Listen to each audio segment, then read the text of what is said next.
amangu kusunga mpozi Seruganda omu gwembadde nteko okuba naye wano olwaleero Honorable Abdallah Kiwanuka kyanaku tetusobodde kuba naye afiiriddwa naye muganda we tegeeza mu kiro ekifukisiza olwaleero Honorable Abdallah Kiwanuka owa Mukono North afiiriddwa muganda we mu ddwaliro awe Mulago era nga bw'omanyi ye Abdallah abayisiraamu okuziikira kwa leero kale talinawo budde kusobola kubeera naffe naye tumusabira biyite mu bulungi. Basuganda njagala tusookere ku byanjigiriza bye bisinga okukwata ku bantu bonna buyimiridde olwaleero. Honorable Kabuusu nja kusookerawo kubanga Honorable Minister of Education yataddewo n'agamba nti abasomesa bonna balina kusooka kugemebwa n'abayizi abawezezza emyaka 18 okuddamu okusoma.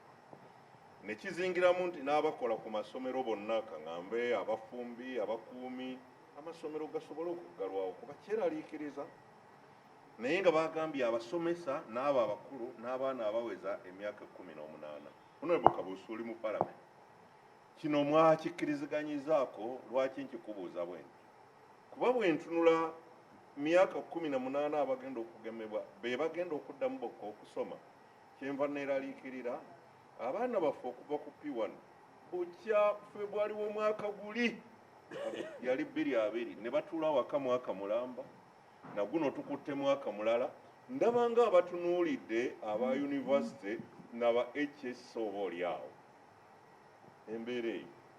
omuzadde kyayagala okumanya olumala okugema abasomesa kiri basomesa bokka nti olumala bagema nga ne P1 eddayo ku ssomero bonna kasita abasomesa baba bageme oba abayizi bokka abawezezza emyaka 18. Okay, abalabi baffe ne bannayuganda mwenna njagala okusooka okwebalama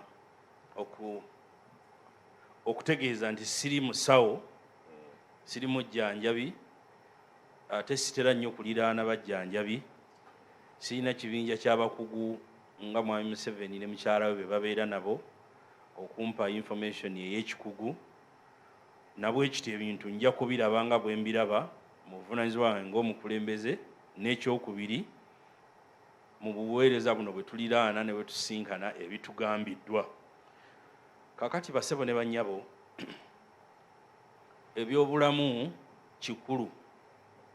era pulezidenti yagamba nti waakiri abaana oba bakula bawagguuka bayimbulukuke naye tebafa era bwe banaabeera abalamu gavumenti enaakola kyonna kyesobola okuteekawo program enaasitula buli omu wadde alina waasikattidde okulaba nga bamutwala mpola mpola okutuuka okumalirizaako emitendera gy'okusoma. Era ne kijja n'ayogera nti oba bafunye baana bannaabwe waakiri babe nga balamu okusinga oba expose nga bagende bafiire eyo oba batuggyeko ssente nnyingi okubajjanjaba.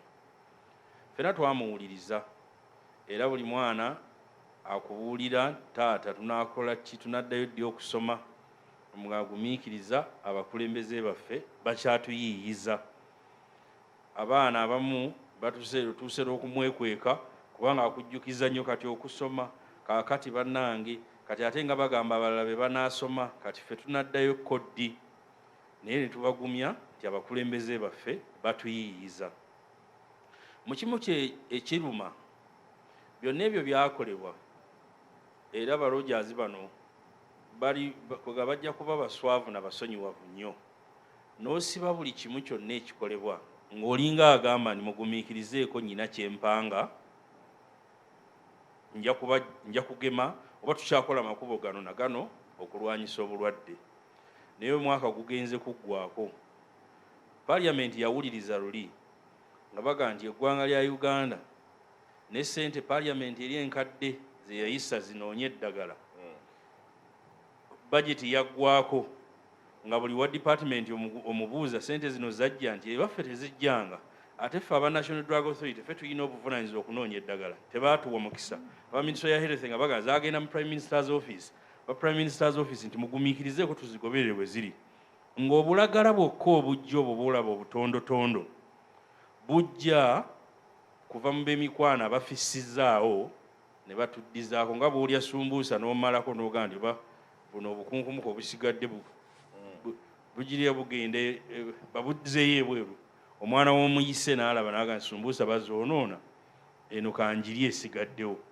bwe bulagala obuyingirawo wano obujja essente parliament ze yasabwa mu bwerinde obw'amaanyi tuyise looni tukole ki tuleete eddagala nga gavumenti tegulangayo ku ddagala ansa ebiweebwa simanyi eddagala tuligola mu covax facility tuligula mu kibinja simanyi nga aba Africa Union biki osobola obiwuliriza omwezi ogusooka n'oguddako naye tebiba bya lubeerera nti tunaabeeranga ku ebyo waliwo okusuubiza okugambiddwa nti eddagala ligenda kujja mwezi guno ogw'omunaana n'ogw'omwenda bageme abaana kumpi abaana bonna abali mu school going age bagemwe era bwe banaagemwa olwo omwezi ogw'ekkumi wakati awo abaana bajja kuweebwa omukisa baddeyo basome mbadde nzija wano ku makya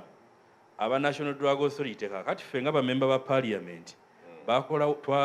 twakkaanya nti NDA bwetwala eddagala mu disitulikiti zaffe tutegeezebwenga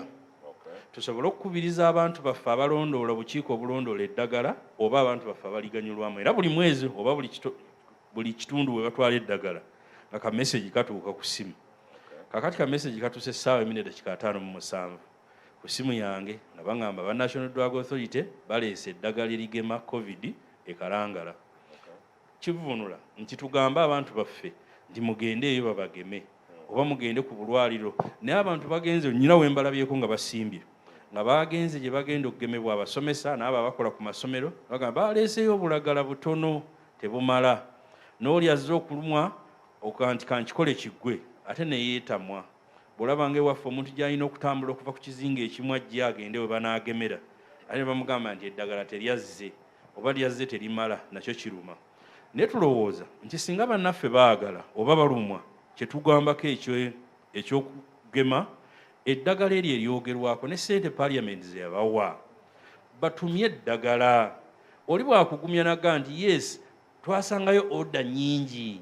naye naffe tuli mu layini ogumiikiriza naye waliwo amawulire agagamba nti tunaatera okutuuka edda bwe twali tukola mu CBS waliwo abazanyi bakatemba omu yabuuza munne nti simanyi yali agenze kugula mategula namugamba nti otuuseewo naga nkyabulayo abantu nga 26 okutuuka mu makkati kati n'obuuza mu makkati eri emabega wabaddeyo ameka ntuuke ku ameka nze okutuuka vaayo genda eno egindi yewali amategula naye nabannaffe abo batugamba nti tukyalinze tuli mu layini tugumiikirize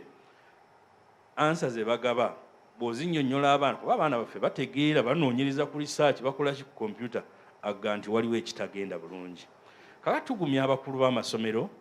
n'abasomesa n'abakozi b'amasomero mugumiikirize embeera eriwo yonna mugende mugemebwe eriyo abamu abawalira naga nti owange ate eddagala livaamu biki yeesi ne bw'oba togemeddwa obuvune bw'oyinza okufuna obusobola obufuna waakiri tusaba musooke mugemebwe mbwe okugemebwa mu olw'okuba muli bakulu mwami Kaddwa ababyobulamu bwe bagamba nti gwe sisitimu zo ez'okussa